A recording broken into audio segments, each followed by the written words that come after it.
game that quite frankly solves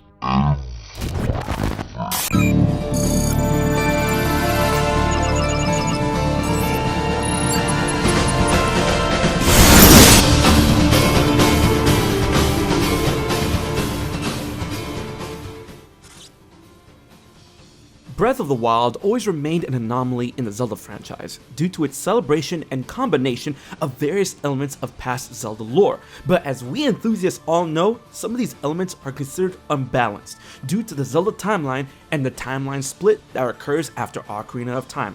Many theories, topics, and videos have been released among the Zelda community discussing the timeline and where Breath of the Wild will take place and how. But among all of that discussion, MatPat rises once again to release another video on the subject matter, and you know the fallout is going to be good.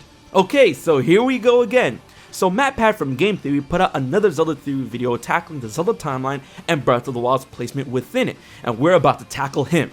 If you haven't seen his video, we suggest giving it a watch. Like all of his content, it's very high quality and an enjoyable watch, even though certain elements don't fly. Don't get us wrong from the beginning. We are fans of the Game Theorists and love watching his videos. He actually got me into theorizing, but honestly, I don't want another Link is Dead conundrum on our hands. I agree, he got me into theorizing as well, but as for the Link is Dead conundrum, it's already happening. I've seen it. The TLDR is that due to the confirmation that Breath of the Wild takes place at the end of the Zelda timeline, and that the game itself incorporates elements from games that take place in all three timeline outcomes from the unified split, that a game is necessary in order to drag and break them all back into one unified timeline. And that Hyrule Warriors is the game to do it, due to its in-game events bringing various points in time within the Zelda timeline together through portals called the Gate of Souls, by the use of the Triforce. Okay, so that is already a red flag, as Nintendo and Aonuma have gone on record saying that Hyrule Warriors exists outside of the Zelda franchise's official canon, and that the game is literally fan service incarnate for the Zelda Legions, with Aonuma only supervising the project. A lot of love and care went into making it, but that is what the game is at its very best. A love letter to Zelda fans. So HMK and NBC are gonna break down why this theory doesn't hold up in the long run in a big two-part project, and hopefully by the time the smoke clears, many of you will know that's just a theory. A game theory, and the Hyrule Warriors isn't and shouldn't be canon. Together we can tip the scales against misinformation. NintendoBlackCrisis and I will break down MatPat's own points in his video and elaborate on why they don't work over on his channel. And HMK and I will discuss the incredibly important variables from Zelda lore that get in the way of his theory being a reality in this video. Make sure to check out both for the full big brain breakdown. In Hyrule Warriors, the game brings various areas in Zelda's history and locates them among the terrain of the game's own Hyrule throughout the combined use of the Triforce and the Gate of Souls, which in that game is a doorway that can see through vast reaches of time and bring elements of past eras to the present. Sia does this in order to reclaim pieces of Ganondorf's fragmented soul that was scattered specifically to the times of Skyward Sword, Ocarina of Time, and Twilight Princess. Doors through time isn't something new in the Legend of Zelda series. We've actually seen it time and time again in Skyward Sword, in Ocarina of Time, and in Twilight Princess. When talking about Hyrule Warriors, the Gate of Souls functions essentially the same, with allowing you to visit a past era within a contained timeline and returning with little to no issue. Well, except for Ocarina of Time, of course. Remember this part because it's super important, where we're gonna go Super Galaxy Brain. For the original story of Hyrule Warriors, these occurrences were all kept in line to a singular timeline outcome, from Skyward Sword all the way to Twilight Princess, remaining in the child timeline. Not only that, but these displaced moments from time were brought and treated as contained segregated areas, and not fully mixed into the overall world of Hyrule, affecting its legends or whatnot. And evidently they returned from whence they came with no damage to the overall physical land, space, or time. Like the doors that existed in the Zelda games before Hyrule Warriors. It's just that these gates seem to be buffed to the max, thanks to the Triforce. It is with these occurrences we have to question that if what the game theorists claim is applicable, does the means of this twisting of time have the prowess to even truly combine entire timelines together, when what we've seen were merely three eras sitting in their own areas? Probably not, as even this was a tall order for only one timeline, especially since these anomalies can easily be viewed as portals on Chao Ramani than actual mergers. It is the additional story from Hyrule Warriors Legends that gets a bit funky when the Wind Waker is thrown into the mix, as this incorporates the adult timeline, which would give the game theorists more leeway. Which comes to the argument of alternate dimensions and parallel universes. The thing about that is the downfall, the child, and adult timelines, while called timelines, are much more in line with alternate universes, and as such are treated as outcomes. And that begs the argument of if these outcomes are independent of one another, or are they truly parallel, running alongside one another? Are these timelines only dependent on an individual flow of time, only made real when observed? Or are they a truly divided stream? Since they are 3 in total and their existences fit both the bills, we want to assume that it would be the former, as it is only separately where we see these portals arise in the world of Hyrule Warriors, and not together. It seems that reach of the Gate of Souls is only enough to stretch in one timeline at a time, even with the power of the Triforce. That thought process leads to the concept of constants, and there is a massive constant that truly wrecks the notion of Hyrule Warriors being canon and being the key to unify the timelines. The Triforce. The existence of the Triforce is the biggest kink in MatPat's armor for this theory. The Triforce being the very essence and power of the gods left behind by the creator goddesses. Din, Naru, and Furore is honestly the biggest reason why a timeline unification is impossible. Not only is it the covet power of the gods, but it is the very foundation for the land of Hyrule itself. The Triforce is a constant throughout the Zelda timeline and all of their outcomes. The only time where it can be argued that it isn't is after the events of the Wind Waker, as the relic more than likely returned to the Sacred Realm after its final usage, and remained there after Hyrule was truly washed away. Even still, if the so-called Multiverse of Hyrule were to be combined through the efforts of what was seen in Hyrule Warriors, that would bring the Triforces of each of those realities into a singular existence, and that is a gigantic problem of a multitude of reasons. First, the Wrath of the Goddesses. Now here is when we get into some wild stuff. As told in Ocarina of Time, the 3 golden goddesses departed the realm which mortals exist to return to the heavens when their labors were completed. With this description, we want to assume that this is a plane of existence that resides outside of time and space and a reality that supersedes any timeline split. In other words, the golden goddesses have been and will remain constant despite any outcome created by Ocarina of Time or otherwise.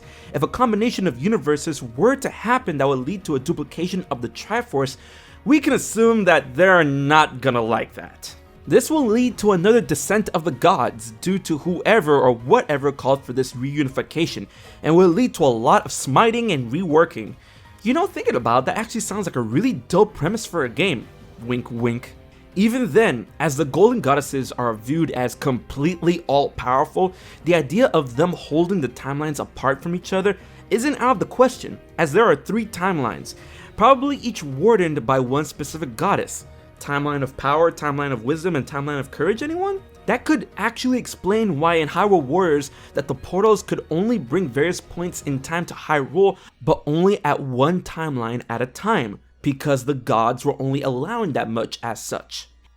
Secondly, the Triforce's connection to the very Earth. If the timelines were to merge and the lands and people along with it, then that would produce at the very least 3 different sets of Triforce, and 9 individual pieces if we are to count the Triforce of Hyrule Warriors as the same set as the one in the child timeline. If multiple sets of the Triforce were to exist in one reality, that would lead to incredibly violent power struggles, war, and even a possible spike in overabundance of mystical properties that are to exist in the world and in living beings, that could lead to more dissent between tribes, flora, and fauna. Basically, everything will be thrown out of whack on a mystical and communal scale. What's more is that since there are multiple sets of the Triforce existing at once, the mentality of there can only be one will certainly arise, whether it be the will of the people, nature, or of the divine. If any set of the Triforce were to be destroyed, removed, or consumed for whatever reason, then whatever portion of Hyrule that was combined into the land that belonged to that Triforce set will begin to crumble and decay, as evident in the events of A Link Between Worlds. In Lorule, when they destroyed their own Triforce in order to avoid war, the land of Lorule went into massive decline, as the prosperity of the Earth itself was tied directly to the existence and usage of the Triforce. If that were to happen, Hyrule would become physically crippled and unstable, and the fallout would be staggering, which could lead to even more of a social divide by those who originally belonged to certain universes, leading into more fighting due to societies from the dying portions of Hyrule rebelling against those whose Triforce remained intact, in an effort to not only claim the relic, but the land itself. Yo, once again, that actually sounds like a killer idea for a game.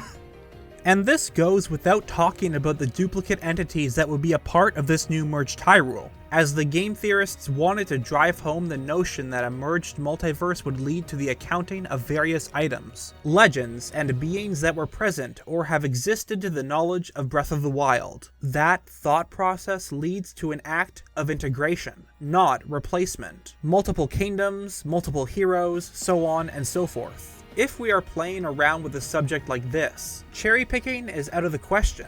You can just bring in some of it and not all of it just because it fits a certain narrative. A specific point I want to go over is the legend of Princess Ruto, who would go on to become the Sage of Water to assist Link and Zelda in battling the evil king. This event is very well known from Ocarina of Time, and is actually directly referenced in Breath of the Wild on one of the Zora tablets. Or is it? The argument is that for this event to have been recorded, it must have followed in line with either the adult timeline or the downfall timeline, as those eras are when Ruto actually rose to become the Sage of Water in Ocarina of Time. But then again, it would add to the confusion, as for Hyrule to exist the way it does in Breath of the Wild would go against the eventual outcomes presented in those timelines. Hyrule would be completely washed away along everything that goes with it in the adult timeline, and Hyrule would be in a state of complete decay by the events of the adventure of Link in the downfall timeline. This wording is very interesting on the tablet because it reads that it is said that Ruto became a sage. And you know who probably said that? A young Link from Ocarina of Time, as he returned from the future to warn Zelda and the king of Ganondorf's eventual betrayal. Along with holding the Triforce of Courage as proof, Link had to have broken down the events of the future, as he is the one who lived them, including the Zora's own princess becoming the Sage of Water to help defend Hyrule. This will result in the child timeline and easily account for this Zora stone monument in particular, and would solidify friendly relations between the Hylians and the Zoras for eras to come. And it is that topic that probably leads to the harshest cosmic truth, or cosmic theory of it all: continual multiverse expansion.